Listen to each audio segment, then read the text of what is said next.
So, Goldeneye exists. Yes. Could this be an accident? No. The helicopter. If you wanted to steal the Goldeneye, it was the perfect getaway vehicle.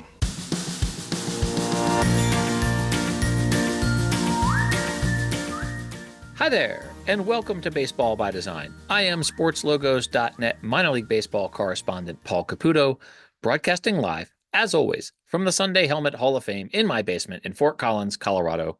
Today we're going to be talking about the independent Winnipeg Goldeyes, who play in the American Association north of the border. Later on in this episode, I'll be speaking with broadcaster Trevor Curl. I'll be speaking with Ranger Amy Burnett. And, of course, Dan Simon will be here with one of his Studio Simon Stumpers. Right now, I am so pleased to welcome to the podcast the general manager of the Winnipeg Goldeyes, Andrew Collier. Andrew, good morning. How you doing? Good morning. Doing well. How are you? I'm doing very well, thank you. You are joining us live from Winnipeg, although I guess everyone else is listening to this on a recording. You're joining me live. You're joining everyone else on a recording. Appreciate you coming here to talk about the Goldeyes.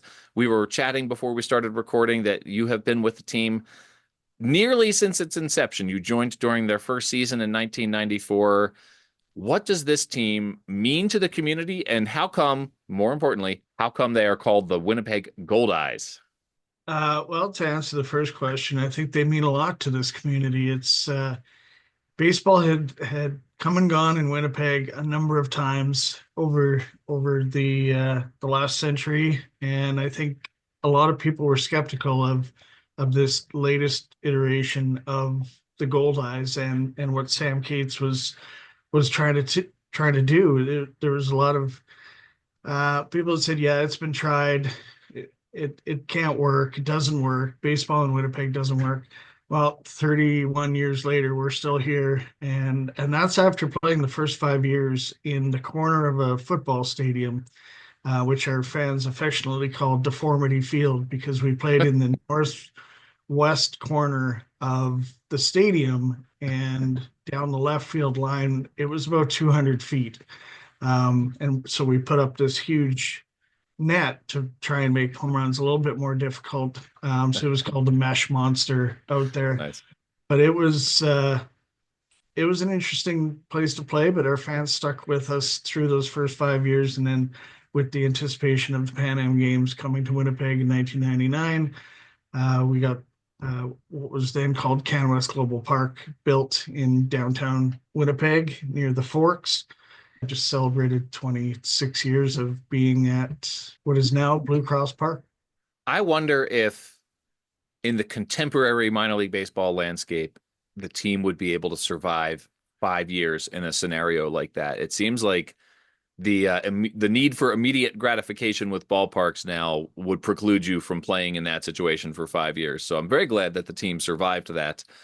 To your second question, why are we the Winnipeg Goldeyes? There was a team in the old Northern League that was called the Winnipeg Goldeyes. A goldeye is a fish that is native to Manitoba in Lake Winnipeg. It is a delicacy. Smoked goldeye is quite good if you ever have the opportunity to try it. It is a quite good fish. So that was the team name in the 70s. When the team came back in 1994, the team ran a name the team contest, and Goldeyes won by a landslide, because there's a lot of people that remembered back to the 50s, 60s with the Goldeyes. So that name stayed, and we took the logo from the 50s, 60s and gave it a fresher look, which is how we ended up with the W with the fish as our logo from 94 until 2022. In 2012, we introduced the Angry Fish, which is kind of a separate logo from the W. It's a different looking fish than what is in the W, which is why we call it the Angry Fish. It's kind of got big muscles and has a scowling face. So that's the Angry Fish logo. So we had those two logos running up until the 2022 season, at which point, this is What we're about to talk about is the rebrand. The new logo. Before we get into that new logo, the angry fish, who created that one?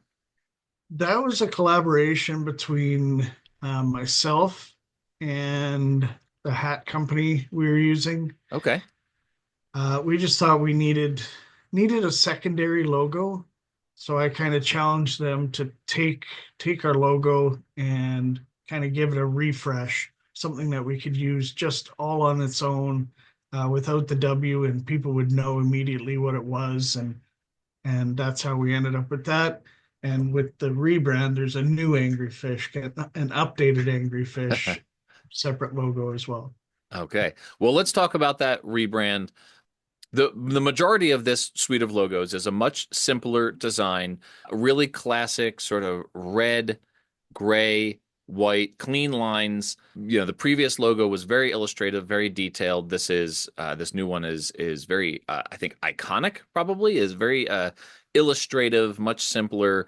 What was the thinking in that very different and very new approach? And this was just like 3 years ago.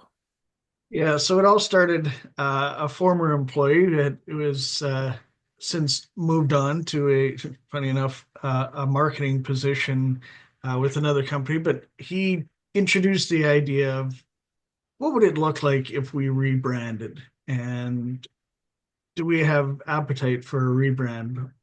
What could we do? It's been almost 30 years with the same logo. Maybe it's time for a refresh. So his name is Paul Duque. He introduced a company out of Vancouver called VOA, which stands for Victims of Advertising. And we challenged them with, take a look at the city, take a look at our current logo, and come up with some ideas. And that's how we ended up with the round G. With, if you look at a lot of our artwork, there's a lot of waves, which represents the rivers, because we're right at the forks of downtown Winnipeg, the confluence of the Red River and the Assiniboine River. So that was taken into account, but the fish was really important, and we went back and forth for a number of months because I didn't like the tail on the fish. I kept thinking the tail looked like a whale tail, so we kept going back and forth, and that's how we ended up with what we have now. There is, as you mentioned, there is still the angry fish.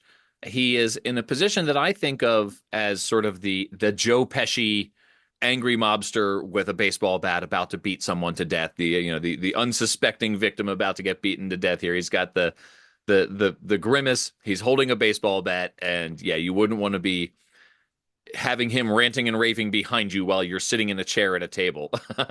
How important was it to you to still have a character, this fish character, as part of the brand? To me, it was very important because the new logo, I think it's great in print and digital. You can only do so much on uniforms with that logo. So I wanted to make sure that we had other components that could be used on hats and on jerseys. So on our red alternate jersey, we have the angry fish. That's the only logo on it. I would say that this brand could best be described as light. There's a lot of designers like to say negative space. I prefer counterform because I think negative space is too pessimistic. The font, the typeface is outlined. There's even within the letter forms, there's white space. Obviously, that's a conscious decision to have a lighter feeling, thinner type, thinner lines, very illustrative quality, as I mentioned. Why was that the approach that the team took to this brand, this sort of lighter approach?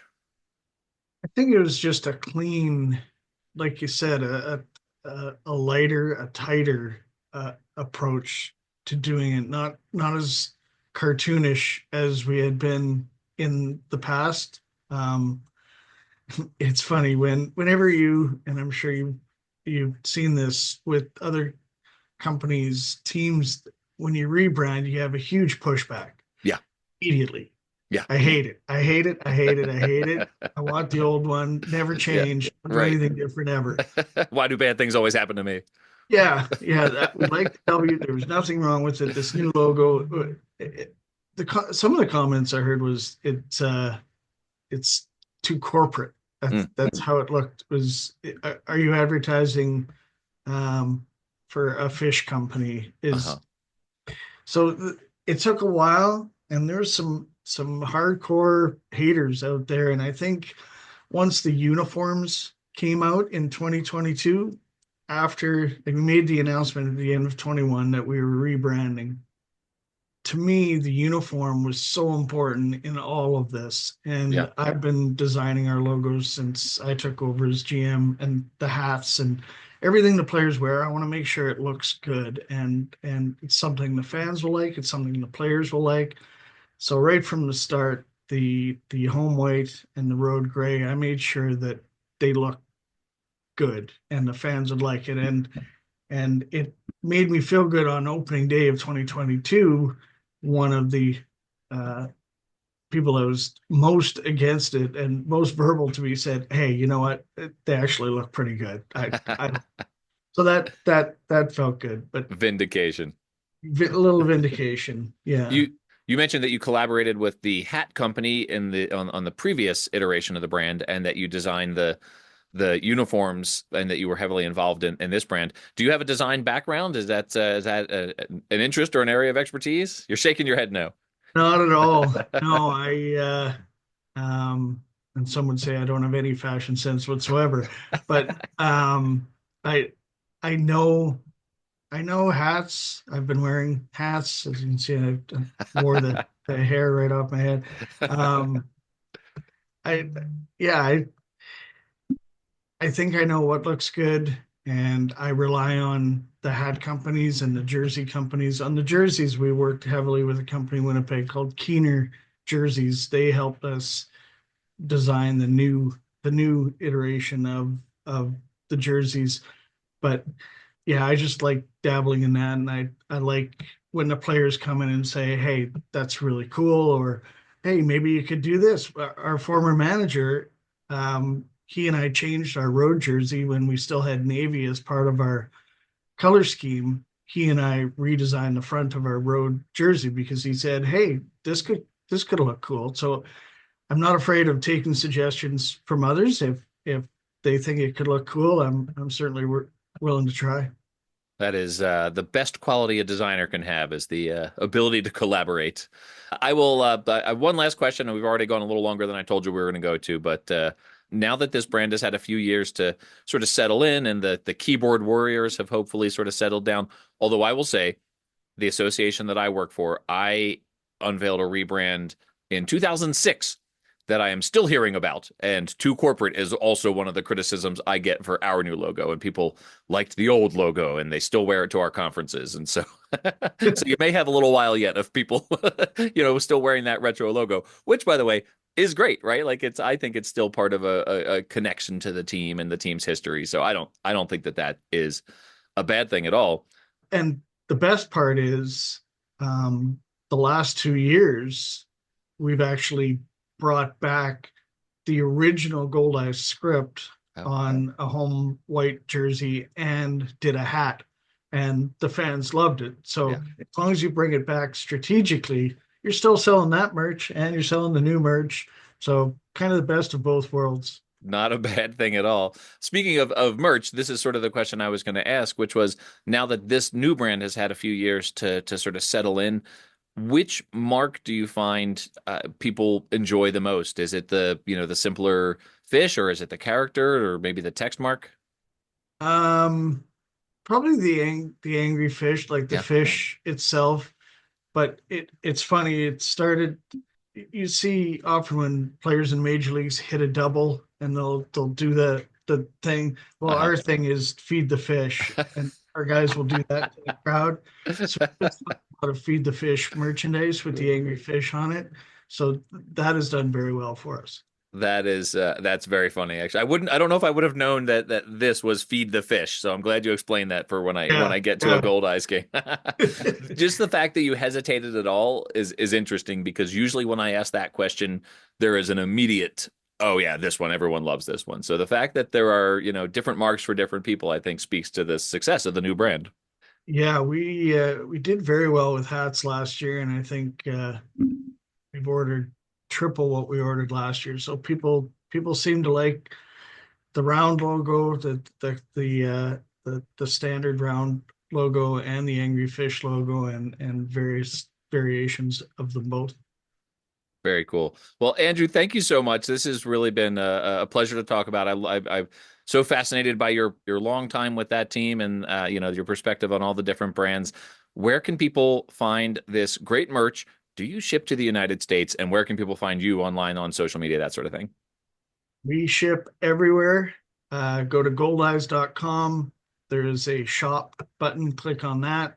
Hats, jerseys, t-shirts, a special holiday pack going Oh, on right now, but that's more for people in Winnipeg because it includes tickets. And goldeyes.com. Click on shop and get all your Goldeyes gear there.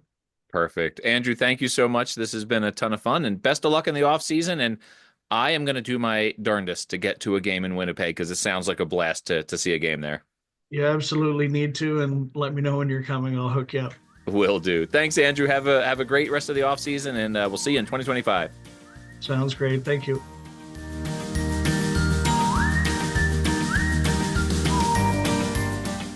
All right, everyone, welcome back.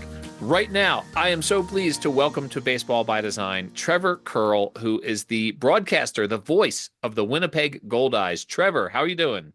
Good, Paul. Thanks for having me on. I've only heard a couple of episodes since you reached out, but I've liked what you've been able to do, and you've been doing this for quite a number of years too. So you've got a lot of teams you still got to get to, though. That's true. That is absolutely true. There's a lot of teams across North America that I have to get to for sure. I've known about the Goldeyes brand for a while, and it's funny to have a baseball mascot that is edible, that fans of the team are, possibly eating at the ballpark. Do they have? I always want to know this. Are they selling Goldeye at the concession stands at a Winnipeg Goldeyes game? No, but they are selling Goldeye, smoked Goldeye down the street of the Forks Market, which is maybe not even a half a mile walk from the ballpark. So if you want to get that culinary treat, you just gotta take your way down the main drag there just a little bit further. But they do sell chicken there, so I guess if you want to get the Fargo Moorhead Red Hawks, they do sell that at the ballpark. Is that I'm trying to it had the cadence of a slam, but I'm not sure if it did. Is that a slam against the Red Hawks there? The fans of the Goldeyes and the Red Hawks, they'll know what they're talking about. They'll get it. It's a rivalry that got started in the '90s, so it is the most heated rivalry in the American Association. But when you get a chance to have a fish be your logo, where you get to use "Go Fish" just kind of on occasion, I think it's an automatic win. Absolutely. So Winnipeg, Manitoba is smack dab in the middle of southern Canada. It's not right in the middle of Canada, but it's in the middle of southern Canada for sure, just north of the North Dakota Minnesota border. What can you tell me about Winnipeg as a town and like maybe the fishing culture there that would make this name appropriate for it? Yeah, well, plenty of the folks that are out in Winnipeg. That's a perfect summer cottaging thing. Go out on the lakes or the riverbanks and throw some hooks in, see if you can catch something. I mean, it's prominent in Manitoba. I mean, there's lakes all over the place. Lake Winnipeg is about maybe an hour and 15 minutes north of downtown. I think it's the size or a little bit bigger than the country of Israel. So it's got a big presence there. And then if you just keep going more north into rural Manitoba, there's lakes all over the place. There's some just beautiful scenery. So it would be a fisherman's paradise to check out Manitoba. Actually, our team bus is sponsored by Travel Manitoba, and on the side of it is bigger lakes, bigger fish. But the town of Winnipeg itself, it's a major city in Canada. It's about 700,000 plus people in the area. It's a blue collar town. It's not like some of the other Canadian cities, like you got Vancouver or Toronto or Ottawa. It's you're in the prairie land, so it is a bunch of hardworking blue collar folks who, punch in their hours. On the license plates, they have friendly Manitoba. So it really is still a nice community up there. Everyone who I've met and talked to has been a great experience. So the fans really do care about not just the players, but they also do care about the personality and the person who's there. It's a great city. It does have that Canada feel to it. Being from the States, and most of our players are from the States. It doesn't feel too different, like culturally. Like, you do have a little bit of that culture shock, but it does still feel like you're just kind of in another city, but you just happen to be in your neighbors to the north for Canada. Sounds actually kind of amazing. Sounds like a great place to go have an ice cream helmet and catch a ball game for sure. So you guys have been playing with this new brand for 3 seasons, just wrapped up the 2024 season.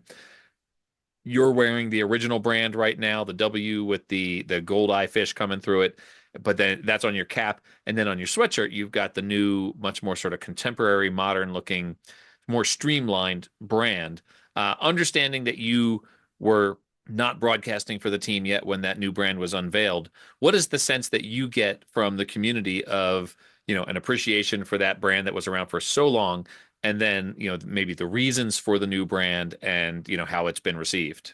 I was kind of thinking about it when I got to the ball club itself. It's such a good logo. That old logo is so unique. But then you take a look at all the other teams in professional baseball, for going from Major League Baseball to minor league baseball. They're starting to step away from that old cartoony style logos. And to me, there's always a time and a place for those old school logos. Like, you go back to the old Miami Marlins or the Florida Marlins. I can go back to Florida when they had the actual Marlin itself. Now they transformed into that contemporary logo with the M on it. And then you look at some of the other teams in minor league baseball, like the Gwinnett Stripers. They still got that the fish logo on it, but it's starting to slowly transition from the 90s and the 2000s cartooniness into the modern sleek. All the edges look sharp. There's a little bit of a shininess to it, and I think that's just kind of where baseball has gone from the 90s to the 2000s to the 2010s, now the 2020s. I think that there is absolutely a time and a place for those old logos where it looks great in history, it looks great in the throwbacks. And even Major League Baseball went through that trend too. Remember, we had all, like the Florida Marlins, for example, but then all these other teams like the Toronto Blue Jays had the cartoony Blue Jay logo. That's been kind of tinkered with and now more modernized. The Texas Rangers had that like cartoony badge. Now Right. they're just like a nice little team. The Astros did that as well.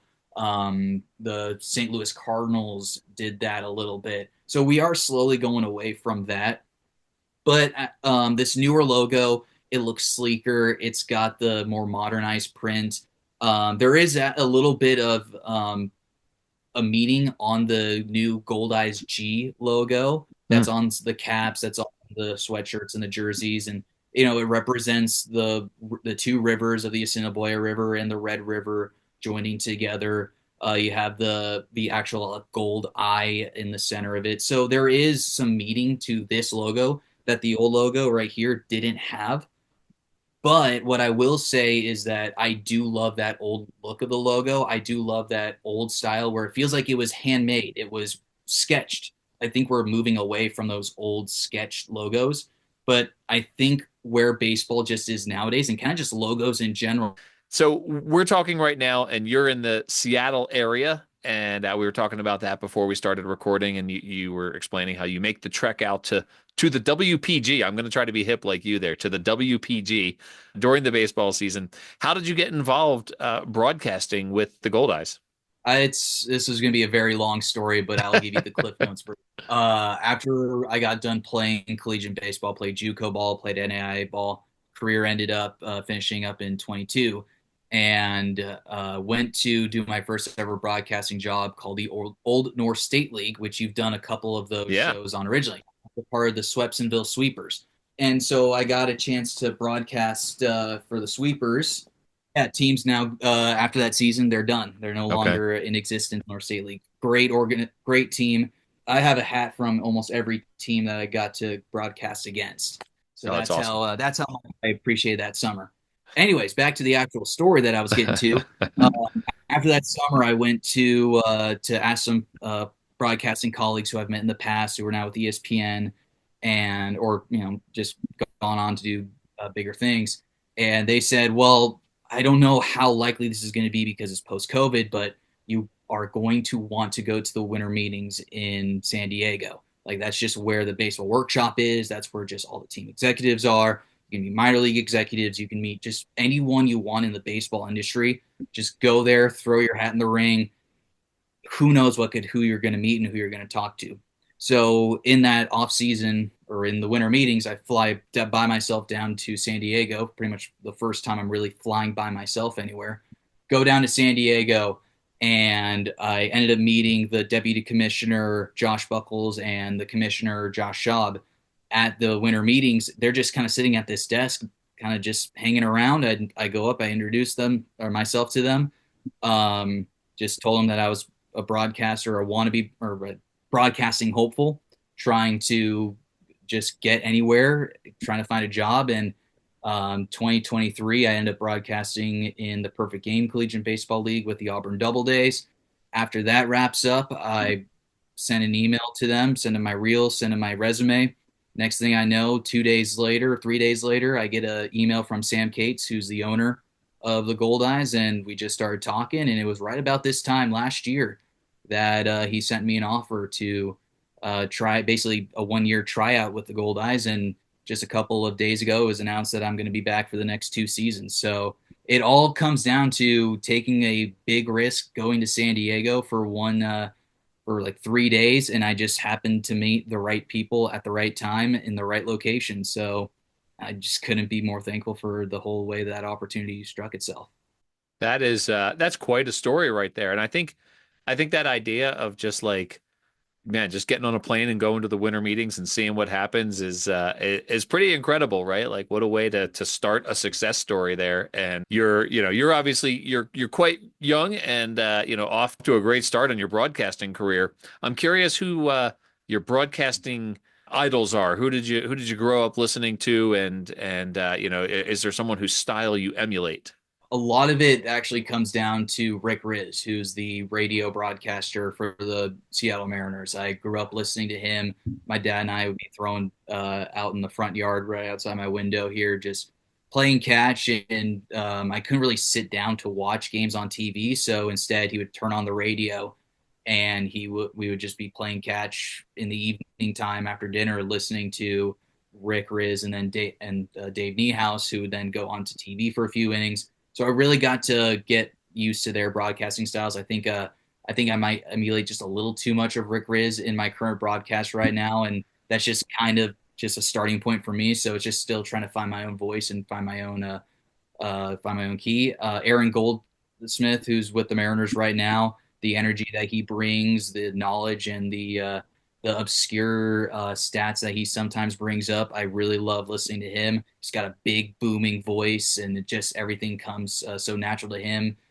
Very, very fortunate to listen to some really good broadcasters in Seattle. Obviously, Vince Scully's going to be up there just because of the history, the legend, and someone who probably is one of the more underrated broadcasters is Brian Anderson with TBS. He does the Milwaukee Brewers. Just listening to his mechanics of the broadcast. That's someone who, I mean, just kind of going off of when you want to look at a broadcaster and you want to listen to how well they sound.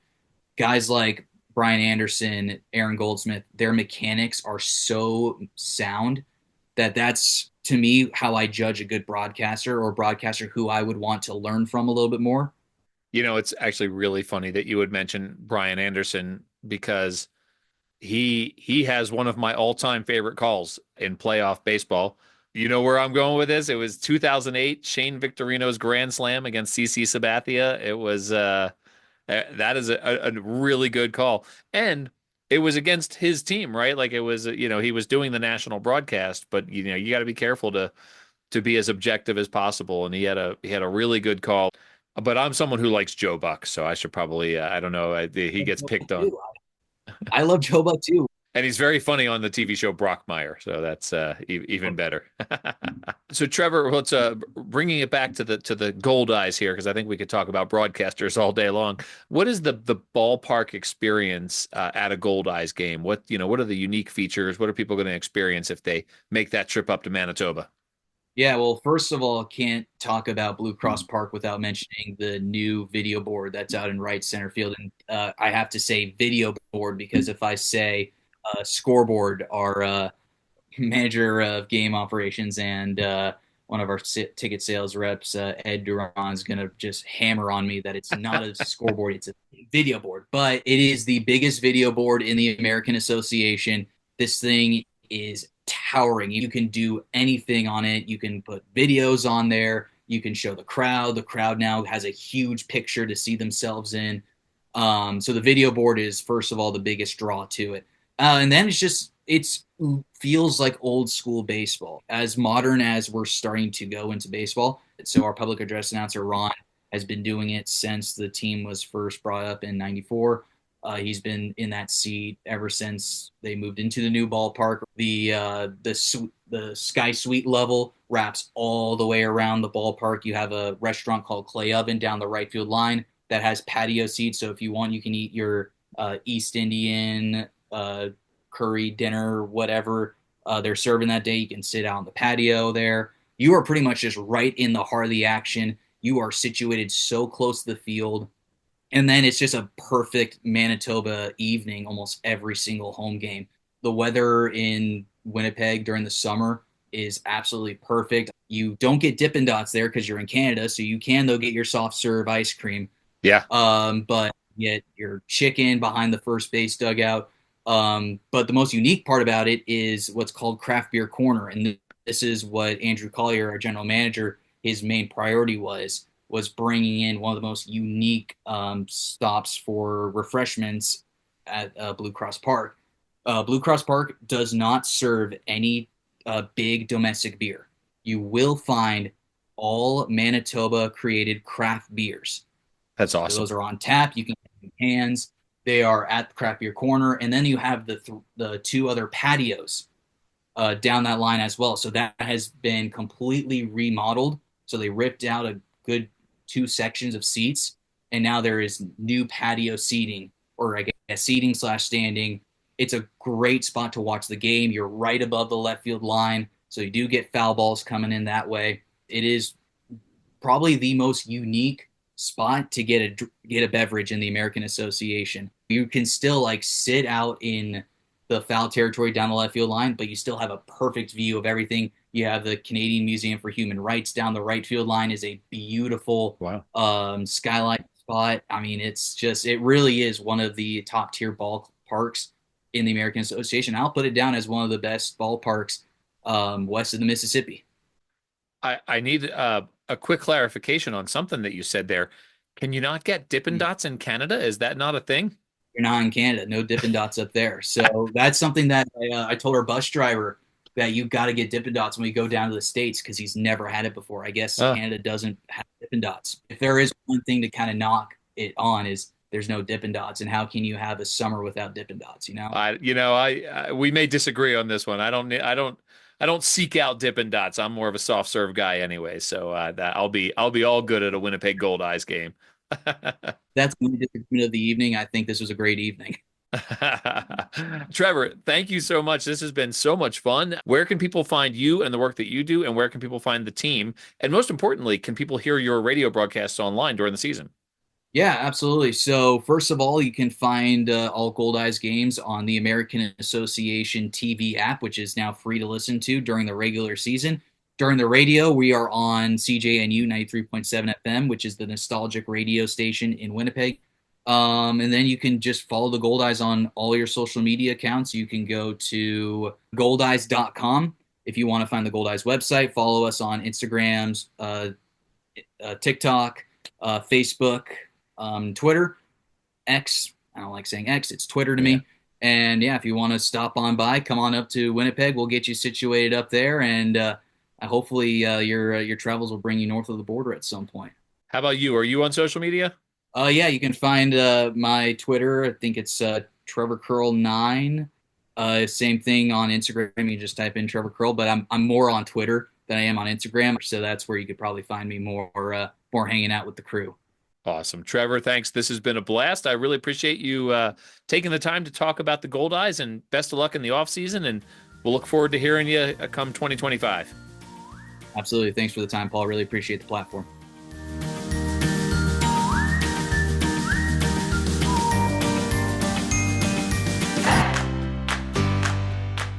Baseball by Design listeners worldwide, it is my honor to introduce to you the official Baseball by Design wildlife correspondent, musical enthusiast, and national anthem extraordinaire, Ranger Amy Burnett.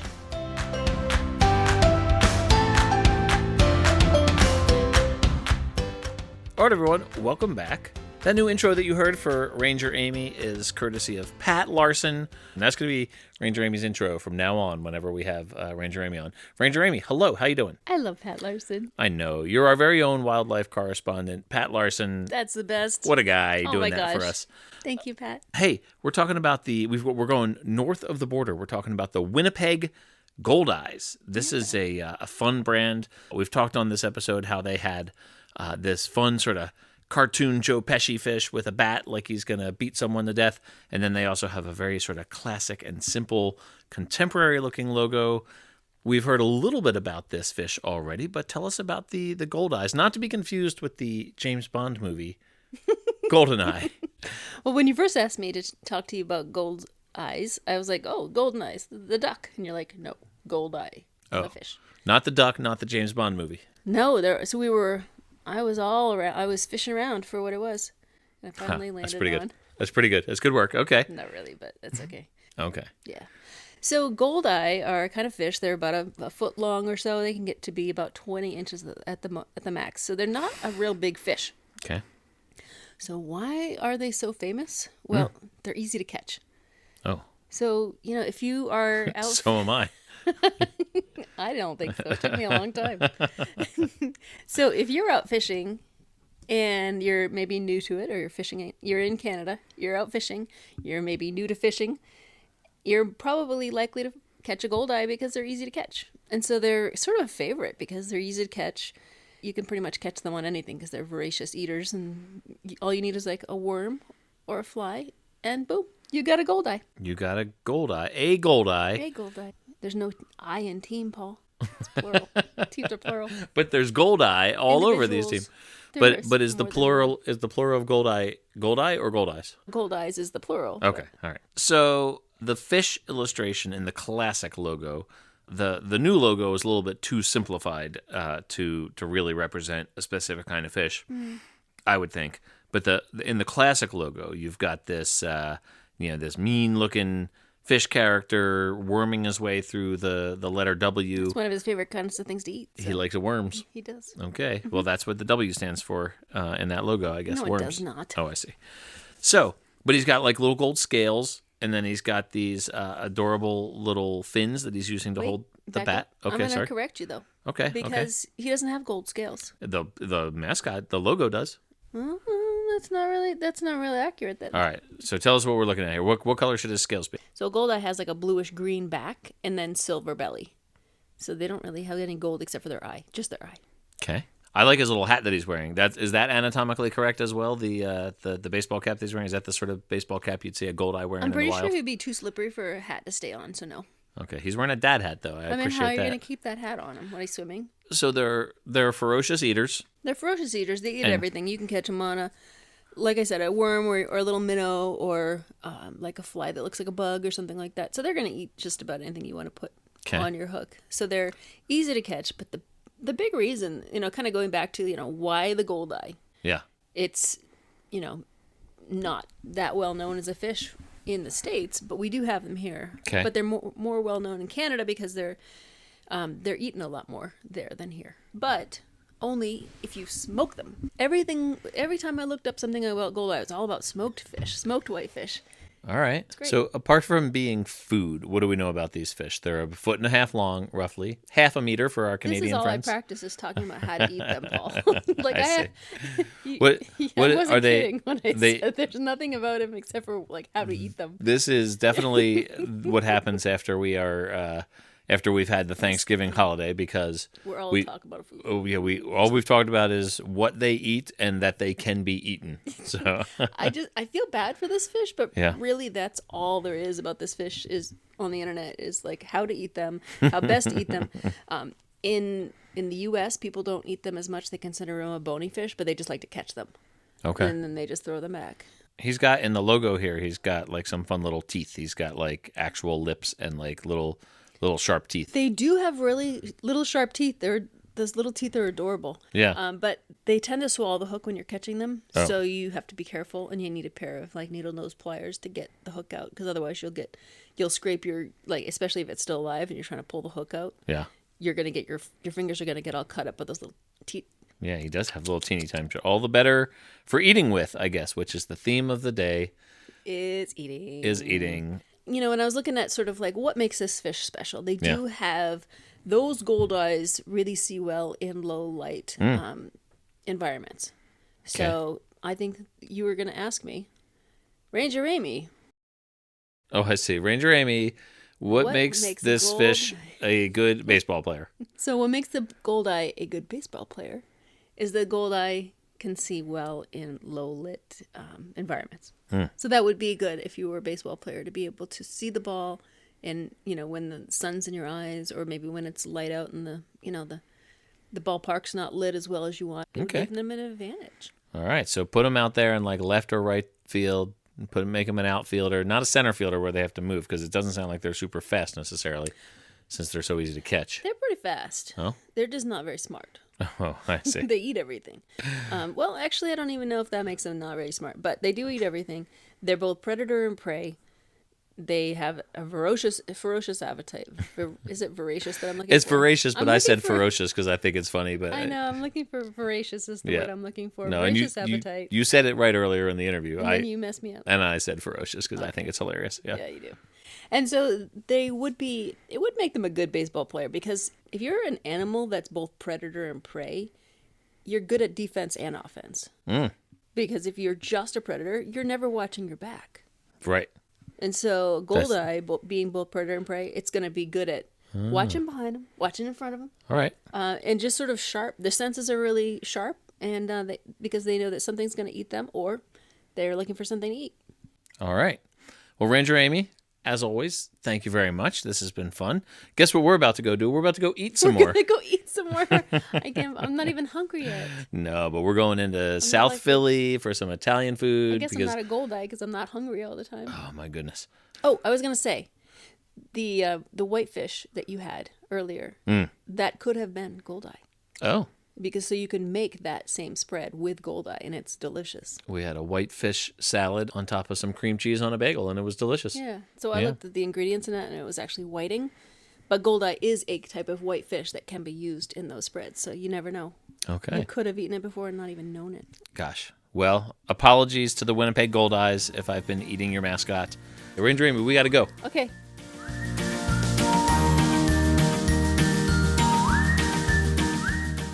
All right, everyone, welcome back. It is very much my pleasure to welcome back to the podcast, as always, for the 90-something time in a row, my good friend, Dan Simon, with a Studio Simon Stumper. Dan, you have been busy, frantically designing, and so we finally are able to schedule this recording for the Winnipeg Goldeyes episode. Congratulations on meeting a bunch of deadlines, and welcome back to the show. Hello, how are you? I'm fantastic, but don't blame it all on me. You too have been a bit busy and we're out of town. Why don't you tell your listeners what you've been up to? Well, at the time of this recording, I am just back yesterday from 2 weeks away, which feels like 6 months. I was in Philly for a week for Thanksgiving, and then I was in Florida for a week for my big annual work conference. And you texted me at one point. You said, you travel more than anyone I know, and I know more than a dozen people. which I thought was a very funny thing to say. And yeah, I'm back home for a couple of weeks. Ranger Amy and I will be back in Florida for the Christmas holiday.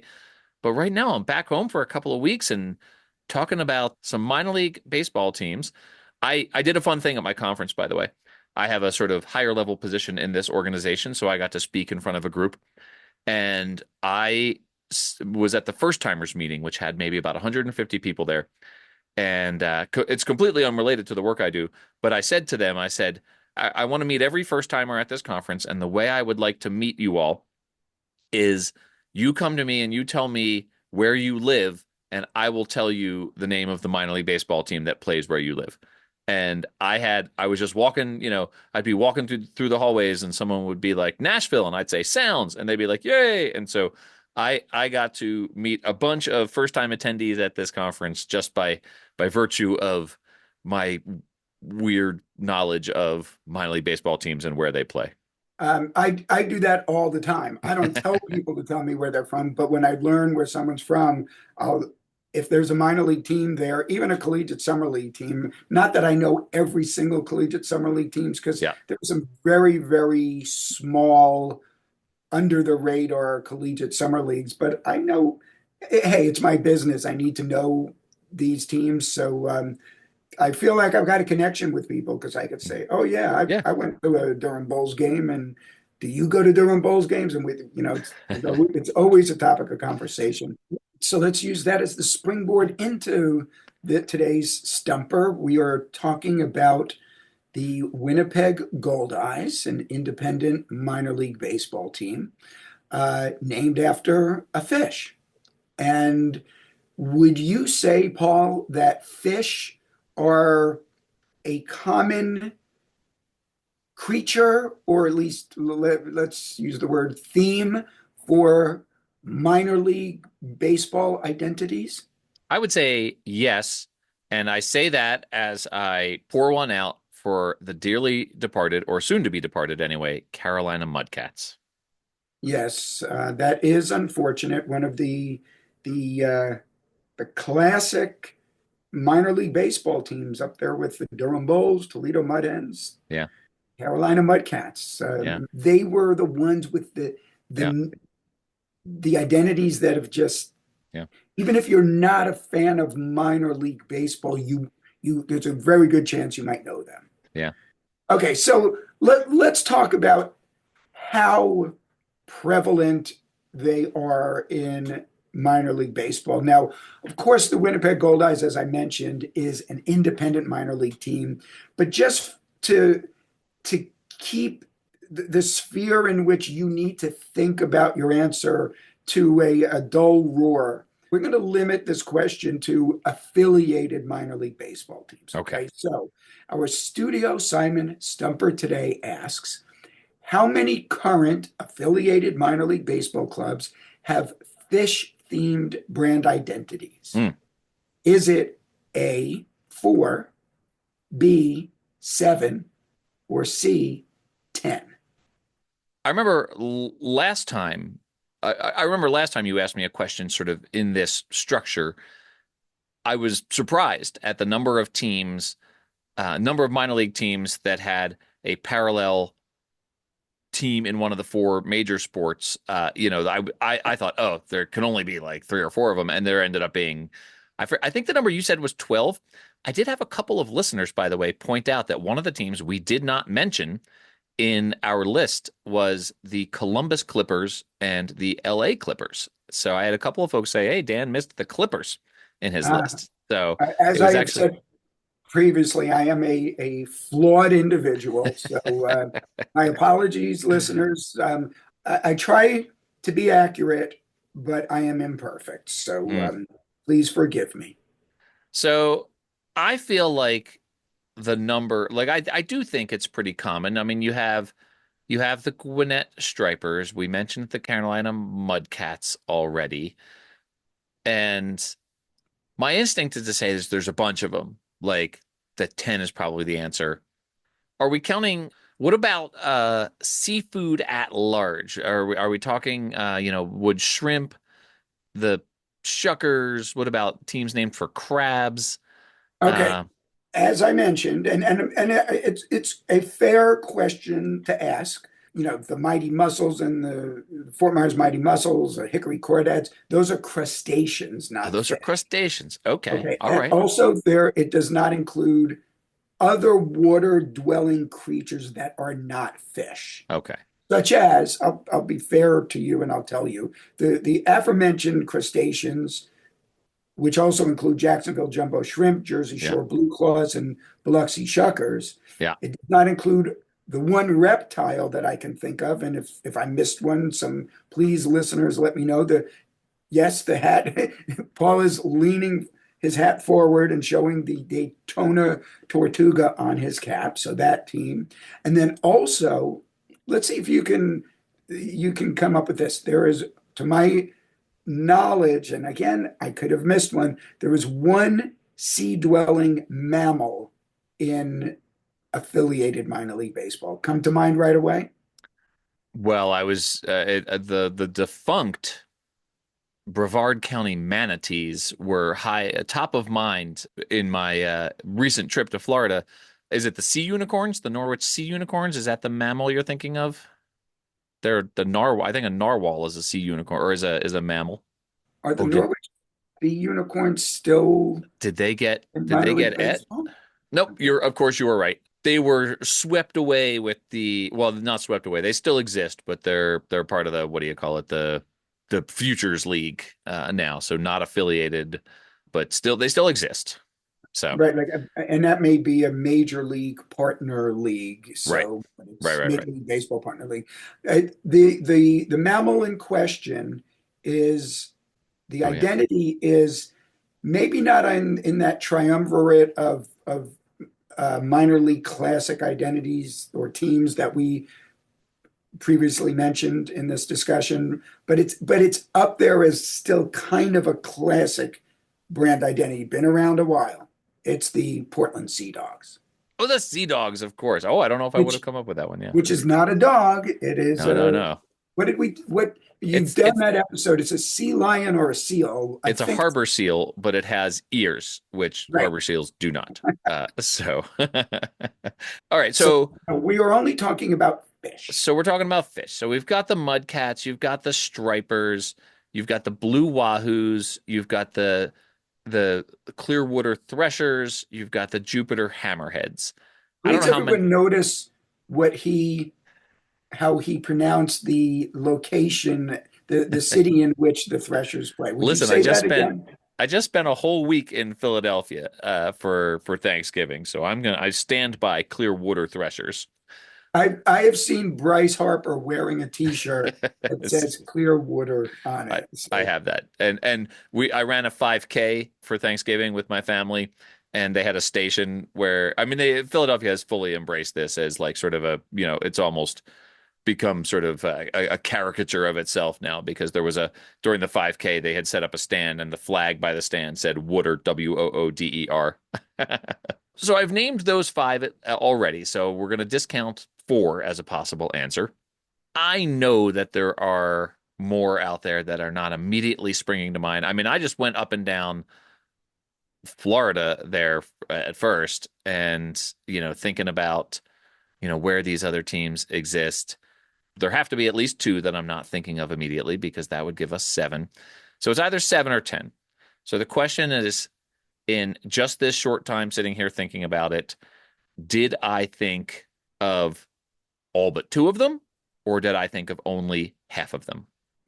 And here's the one thing where I start outthinking myself, Dan, because like last time it was the possibilities were 4, 8, or 12, and I went 4 and it was 12. So would you have gone with the highest number as the answer 2 times in a row here?